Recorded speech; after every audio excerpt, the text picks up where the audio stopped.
Okay guys, welcome back.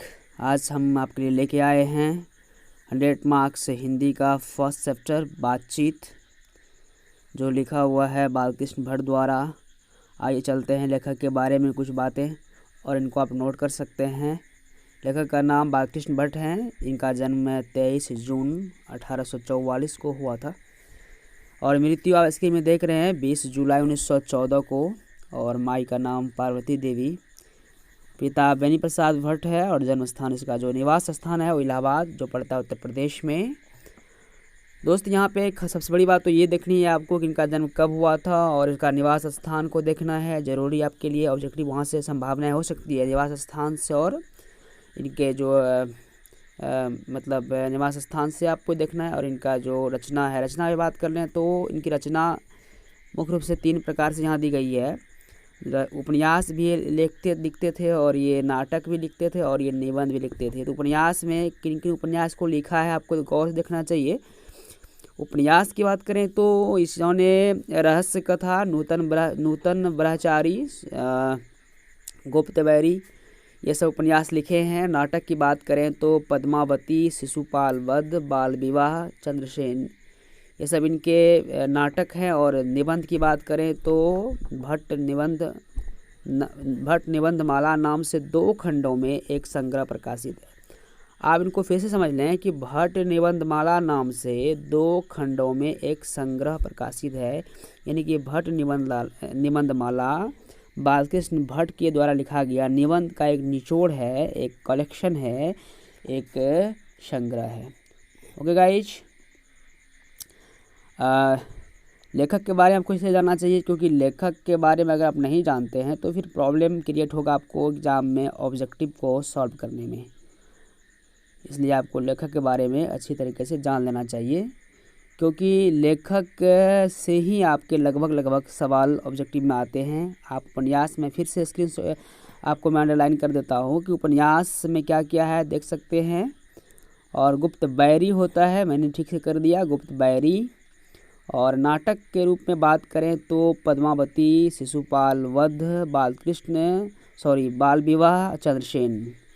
निबंध की बात करें तो निबंध भट्टमाला नाम से 2 खंडों में एक संग्रह प्रकाशित है। मैं बार बार इसलिए रिपीट कर रहा हूँ ताकि मेरा प्रयास रहेगा कि आपको जो बातचीत शीर्षक पढ़ा रहा हूँ, बातचीत जो निबंध आपको पढ़ा रहा हूँ, ये आपको मेरे पढ़ाने के टाइम में भी पूरी तरह से याद हो जाए और समझ में आ जाए।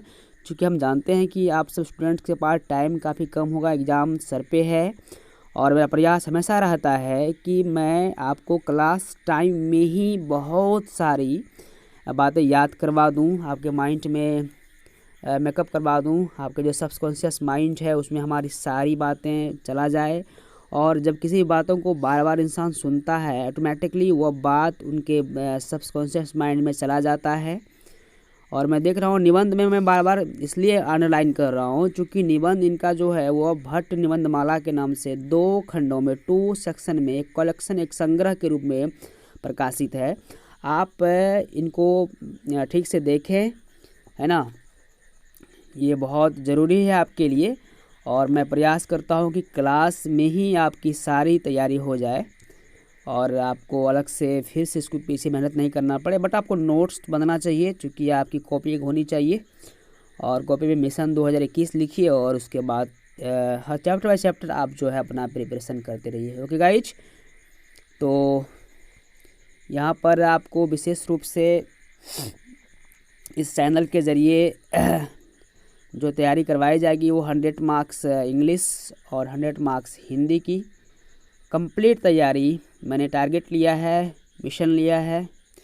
और चलते हैं हम लोग अब let's study about the lesson, पाठ के बारे में। ओके गाइज, लेखक के बारे में बता दिया पहले, इससे पहले अब चलते हैं कि इस पाठ में क्या है, या इस पाठ से भी ऑब्जेक्टिव आते हैं और कैसे आते हैं। गौर से देखो, क्वेश्चन आ सकता है कि पाठ का नाम बातचीत है, तो ये बातचीत किस प्रकार की रचना है। तो बातचीत एक निबंध है गाइज, बातचीत क्या एक निबंध है। और नोट में जो बात मैंने लिखी है ये बात बहुत इम्पोर्टेंट होता है गाइज। नोट में लिखा हुआ है बालकृष्ण भट्ट भारतेंदु युग के प्रमुख रचनाकार हैं। This is very very important line. Balkrishna Bhatt Bharatendu युग के प्रमुख रचनाकार हैं। और बातचीत जो शीर्षक है वो क्या है आपका, रचना का जो है प्रकार से, रचना का जो प्रकार है, रचना का जो टाइप है, रचना कई तरह का होता है, निबंध होता है, मैंने बताया नाटक होता है, उपन्यास होता है। तो ये बालकृष्ण भट्ट द्वारा लिखा गया बातचीत शीर्षक एक निबंध है, अर्थात रचना का ये निबंध प्रकार है। और बालकृष्ण भट्ट से भी आपको रिलेटेड ऑब्जेक्टिव आ सकते हैं। तो यहाँ पे देखो कि बालकृष्ण भट्ट से रिलेटेड ऑब्जेक्टिव आने का मतलब हुआ कि मैं आपको अंडरलाइन करके दे रहा हूँ, आपको फोकस करेंगे कि बालकृष्ण भट्ट भारतेंदु युग के, यहाँ भारतेंदु में मैं अंडरलाइन कर रहा हूँ, उसको घेर दिया हूँ। देखो भारतेंदु युग के प्रमुख रचनाकार है। किस युग के पूछ सकता है आपकी एग्जाम में कि बालकृष्ण भट्ट किस युग के प्रमुख रचनाकार थे, और वहाँ पे 4 युग दे देगा। तो वहाँ पे आपको भारतेंदु युग पे ही टिक आउट करनी है। बिल्कुल याद कर लो भाई, याद कर लो, चूँकि ये हमारी क्लास बिल्कुल एकदम स्लो मोड में चलती है। मेरा प्रयास है कि जो साइंस के स्टूडेंट है, खास करके जो कॉमर्स के स्टूडेंट है, उनको काफ़ी समय की दिक्कत होती है। तो मेरा प्रयास है कि वो आसानी से एकदम पढ़ लो ना, ले लो, पूरा ले लो भाई, कोई प्रॉब्लम नहीं। आप तैयारी ठीक से करो, बार बार मेरा वीडियो को देखो। बार बार क्यों देखोगे भाई, एक ही बार देखने के बाद ये आपको याद हो जाएगी। ओके गाइज, अब हम लोग चलते हैं गाइज आगे। देखना ये है कि इसमें जो कलेक्शन मोड हमारा है वो बालकृष्ण भट्ट है, और आचार्य रामचंद्र शुक्ल ने इन्हें हिंदी का एडिशन किया। This is very very important line कि बालकृष्ण भट्ट को किसने हिंदी का एडिशन कहा है गाइज। तो बालकृष्ण भट्ट को आचार्य रामचंद्र शुक्ल ने हिंदी का एडिशन कहा है। ये बातें बिल्कुल आपको याद रखनी है भाई। और बातचीत जो है वो किस प्रकार का रचना है, तो बातचीत जो है प्रकार का निबंध है। और बालकृष्ण भट्ट भारतेंदु युग के प्रमुख रचनाकार हैं। आचार्य रामचंद्र शुक्ल ने इन्हें हिंदी का एडिशन कहा है। ओके गाइज, चलते हैं आगे विषय वस्तु के बारे में। ओके गाइज, इस पाठ में लेखक ने वाक्य शैली यानी बातचीत की शैली पर प्रकाश डाला है। आई रिपीट, इस पाठ में लेखक ने वाक्य शैली यानी बातचीत की शैली पर प्रकाश डाला है। आपको यहाँ पे ऑब्जेक्टिव आ सकता है, बातचीत शीर्षक में लेखक ने किस चीज़ पर प्रकाश डाला है। तो आपको याद रखना है, इस पाठ में लेखक ने वाक्य शैली यानी कि सेंटेंस स्टाइल एंड कन्वर्सेशन, बातचीत की स्टाइल ऑफ कन्वर्सेशन पर प्रकाश डाला है। ओके गाइज, इस पाठ में लेखक ने वाक्य शैली यानी बातचीत की शैली पर प्रकाश डाला है, या हम कह सकते हैं कि इस पाठ में लेखक ने वाक्य शैली यानी बातचीत की शैली यानी कि सेंटेंस स्टाइल यानी कन्वर्सेशन ऑफ स्टाइल पर लाइट डाला है, प्रकाश डाला है। आज हमारी थोड़ी सी तबीयत बहुत ख़राब है, और लेकिन फिर मैं हमेशा प्रयास करता हूँ कि भले ही हमारी तबीयत ख़राब हो, डोंट वरी, हम तो ठीक हो जाएंगे। बट आपकी एग्ज़ाम अच्छी जानी चाहिए, इसलिए हम प्रयास हमेशा करते हैं कि आपका क्लास नहीं छूटे। हम जिस स्थिति में हैं, आई एम वेरी सेटिस्फाइड।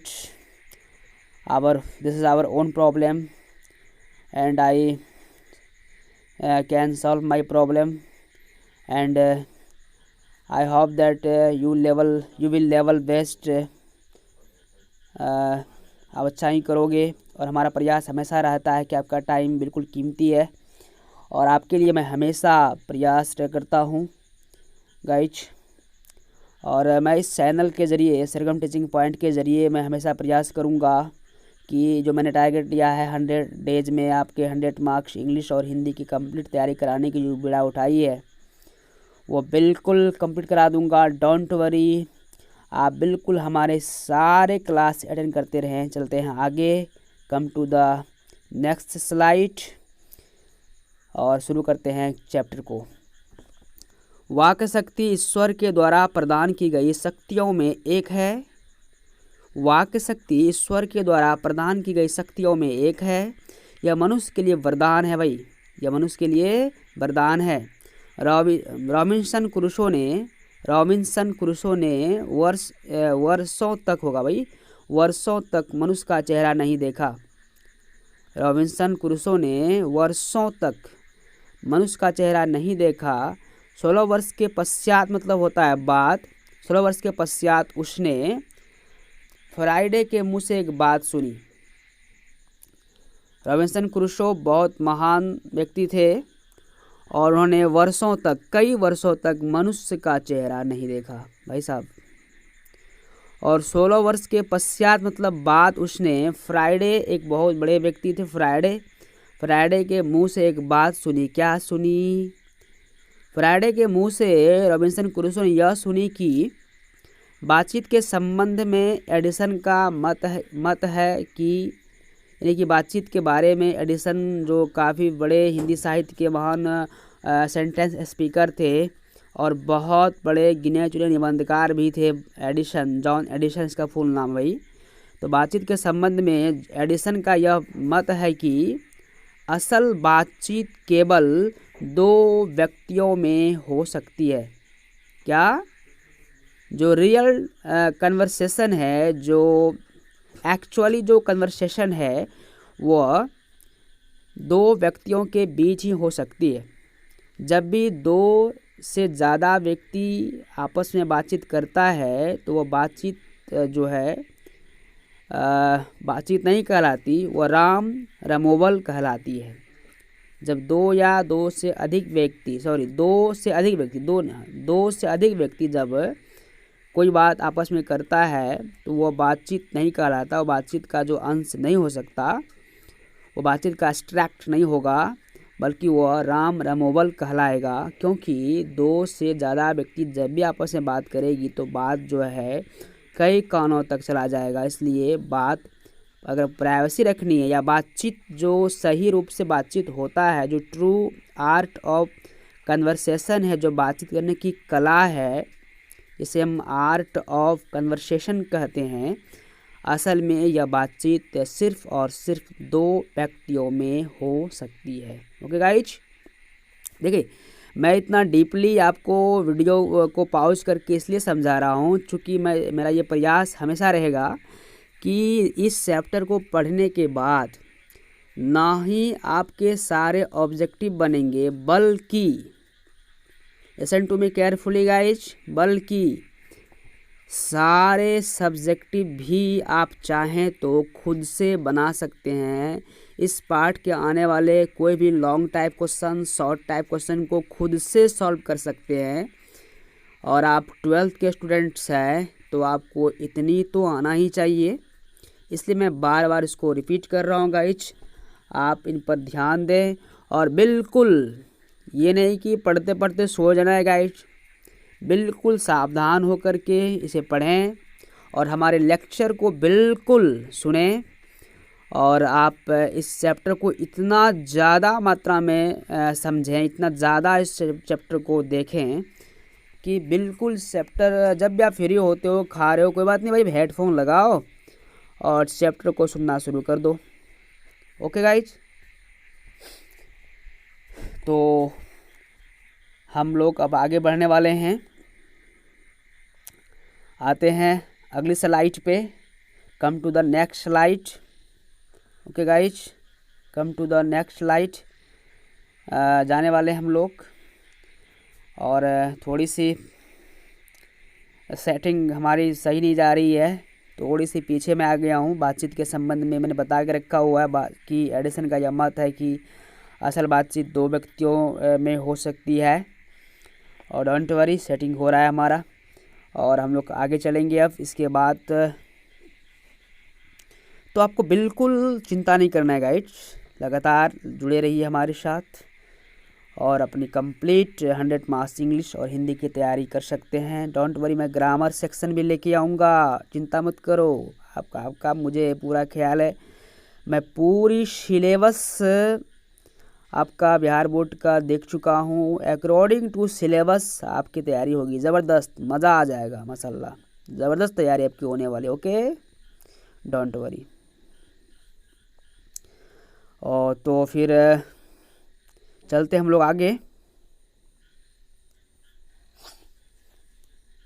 चलिए, आ रही है स्लाइड, देख लो भाई। तो 3 आदमी के बीच की बातचीत क्या होती है? 3 आदमी के बीच की बातचीत अंगूठी में नग जैसी है।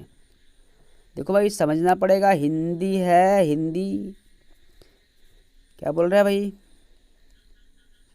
ये हिंदी है। 3 आदमी के बीच की बातचीत अंगूठी में नग जैसी है। 4 आदमी के बीच की बातचीत में केवल फॉर्मेलिटी और क्या होता है भाई, पढ़ो भाई, फॉर्मेलिटी और संजीदगी होती है, संजीदगी। और 4 से अधिक की बातचीत केवल रमवल, सॉरी यहाँ रमोवल होगा, रमवल नहीं होगा, रमोवल होती है। 3 आदमी के बीच की बातचीत अंगूठी में नग होती है। 4 आदमी के बातचीत में केवल फॉर्मेलिटी और संजीदगी होगी। और 4 से अधिक की बातचीत में केवल रमोवल कहलाएगी। ये बात आपको याद रखना भाई साहब। 4 आदमी के बीच की बातचीत जब भी होती है तो उसमें से हर व्यक्ति खाली सुनना पसंद करता है, कोई काम को अपने ऊपर नहीं लेता, सब हाँ में हाँ मिलाता है और एक दूसरे के ऊपर थोप देता है। और 4 से अधिक की बातचीत केवल रमोवल हो जाएगी, मैंने हंसी मजाक में उड़ जाएगी, कोई इसको सीरियसली नहीं लेगा। इसलिए जब भी कोई सीरियस वर्क करो भाई साहब, सिर्फ 2 व्यक्ति के बीच असल बातचीत होती है। मैंने इसके पीछे बता के रखा हुआ है। जब भी कोई लाइफ में बड़े डिसीजन लो, इस चैप्टर से आपको बहुत सारा नॉलेज मिलने वाला है। This chapter is full of much knowledge. Okay guys, आज हमारी तबीयत बहुत ख़राब है, इस वजह से थोड़ी सी हमारी आवाज़ में खराश आ रही है। और वैसे भी अभी रात के लगभग 2 बज गए हैं भाई साहब। और मैं आपके लिए देखो कितना मेहनत करता हूँ, 2 बजे रात तक मेहनत करता हूँ। तो आपको भी कम से कम हमारी तरह तो मेहनत करनी चाहिए।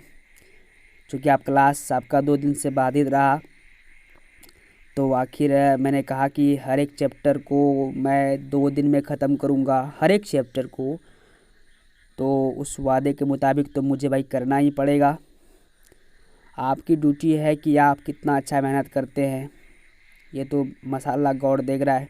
बात करते हैं आगे, देखिए स्लाइड आ रही है।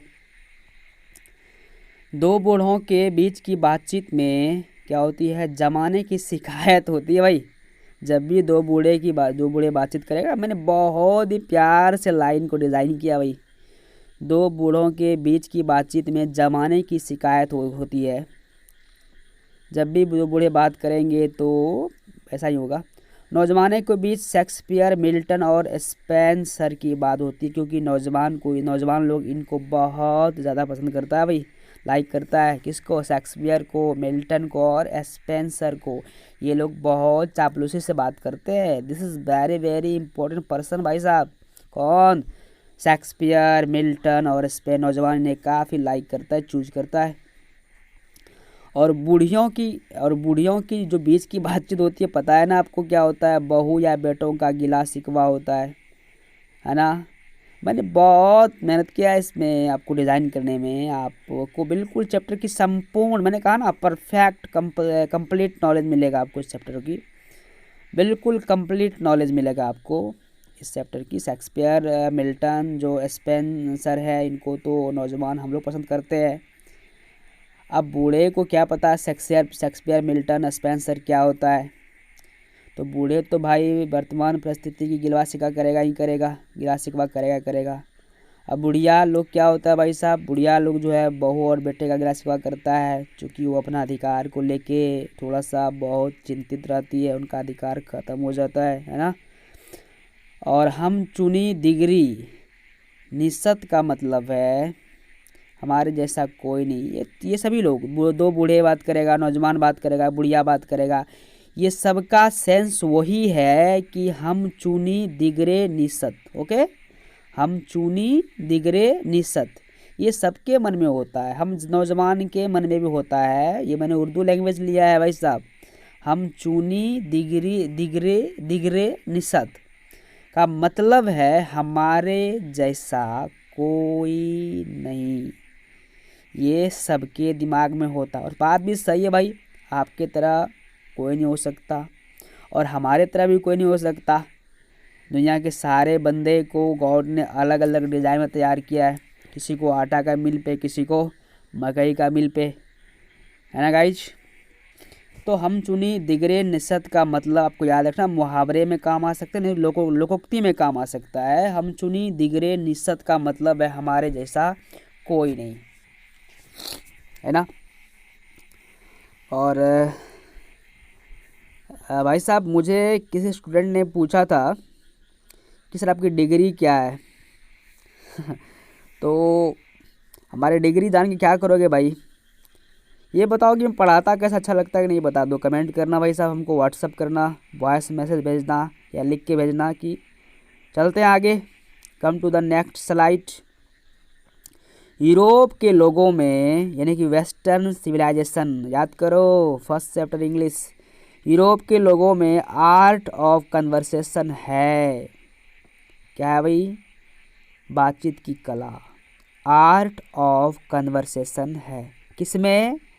यूरोप के लोगों में। वेस्टर्न जो कंट्रीज, वेस्टर्न जो कॉन्टिनेंट के लोग हैं, जो यूरोप महादेश के लोग हैं, उन लोगों में आर्ट ऑफ कन्वर्सेशन है, मतलब बातचीत की कला है।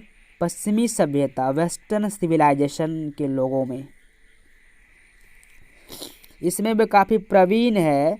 प्रवीण का पर्यायवाची शब्द होता है निपुण। क्या होता है? निपुण। याद रखना, मैं जो बोल रहा हूँ मजाक मत समझना, इनको पूरी तरह से रट लियो।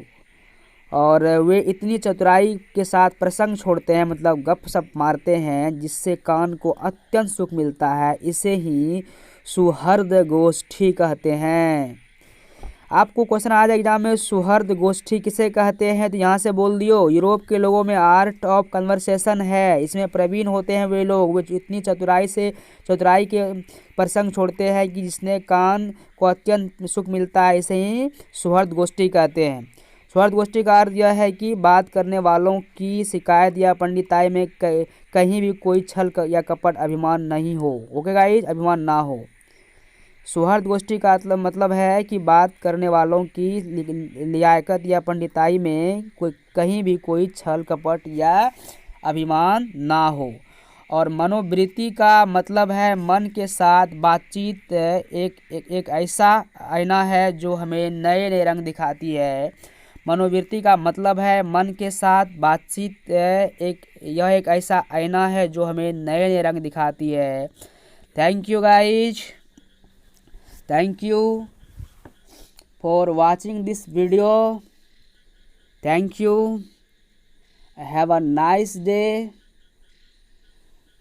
ओके गाइज, इन वीडियो को आपको क्या करना है पता है ना, डिलीट कर देना है। नहीं नहीं नहीं, इन वीडियो को बार बार देखना है। आपके सारांश हो गए, आप इसको सारांश के रूप में लिख सकते हो। क्वेश्चन आएगा बातचीत का सारांश लिखने के लिए, तो आप जितना ये लिखा हुआ उतना लिख दोगे ना भाई साहब, 5 नंबर तो आपके ऊपर का जेब में पक्का है ना। तो आप आराम से इनको पढ़ो भाई, है ना। कल का नोटिफिकेशन मैं डाल दूंगा। हाँ, किसी ने मुझे पूछा था आपकी डिग्री क्या है, तो सुन लो भाई साहब, मैंने पीजी करके रखा हुआ है हिंदी से, और बीएड किया हुआ है इंग्लिश से, और मैं टीचर एग्ज़ाम भी पास किया हुआ हूँ। तो भाई डिग्री से क्या लेना, ये बताओ। मैं पढ़ाता हूँ, अच्छी लगती है कि नहीं, नहीं लगती है बोलो। मैं ट्यूशन कोचिंग यूट्यूब सारा बंद कर दूंगा भाई। ओके गाइज, थैंक्स, मैंने thanks to you watching this video. आप लोग लगातार मेहनत करें, और मैं क्या कर सकता हूँ आपके लिए, जितना मेहनत मैं आपके लिए करता हूँ उसका 1/4 यानी कि 1/4 मेहनत भी आप मेरे लिए कर दें तो मज़ा आ जाएगा माशाल्लाह। आपसे आपकी मेहनत देख के मैं बहुत खुश हो जाऊँगा। आपको थोड़ी सी मेहनत तो करनी चाहिए, है ना। अरे भैया अपने लिए ना सही तो अपने माँ बाप के लिए तो कर लो, अपने सर के लिए तो कर लो। ओके गाइज, तो ये रहा आपका बातचीत शीर्षक का पूरा या कंप्लीट फुल एक्सप्लेनेशन वीडियो। और इस वीडियो को आप बार बार देखेंगे तो आपको सारांश शायद याद करने की आवश्यकता नहीं पड़ेगी। क्वेश्चंस एग्जाम में आते हैं, बातचीत शीर्षक निबंध है और इस निबंध का सारांश लिखने के लिए तो आप आसानी से इजी वे में इस चैप्टर का सारांश को लिख सकते हैं गाइज। चूँकि अब मैं नेक्स्ट वीडियो में इस चैप्टर के ऑब्जेक्टिव को डालने वाला हूं और आपको याद होगा जब भी मैं किसी चैप्टर का एक्सप्लेनेशन करता हूं, मैंने व्याख्या करता हूं, उसके बाद मैं क्वेश्चन आंसर में आपको शॉर्ट टाइप में नहीं लेके जाता हूं, मैं आपको सीधा ले चलता हूं ऑब्जेक्टिव में। जानते हो क्यों? क्योंकि मैं आपका नॉलेज को टेस्ट करता हूं, है ना। I do test your knowledge guys, कि आप कितना अच्छा से हमारा लेक्चर को सुनते हैं। अगर जो विद्यार्थी, जो स्टूडेंट्स जितना अच्छा से हमारा क्लास अटेंड करेगा, उनके सारे लेक्चर जो है, उनके सारे जो ऑब्जेक्टिव है आसानी से बन जाएगा इस। तो मैं जो क्या करूँगा पता है आपको, मैं ये वीडियो आप जो देख रहे हैं, इस वीडियो देखने के बाद आपकी जो क्लास अपलोड होगी, मैं कोशिश करूँगा कि आपको ऑब्जेक्टिव डाला जाए और मैं उसका आंसर बिल्कुल नहीं डालूँगा। आप सारे लोग अपने अपने व्हाट्सएप से मुझे आंसर करेंगे और मैं सबका आंसर चेक करूँगा, फिर मैं यूट्यूब में उस ऑब्जेक्टिव क्वेश्चंस का आंसर अपलोड करूँगा।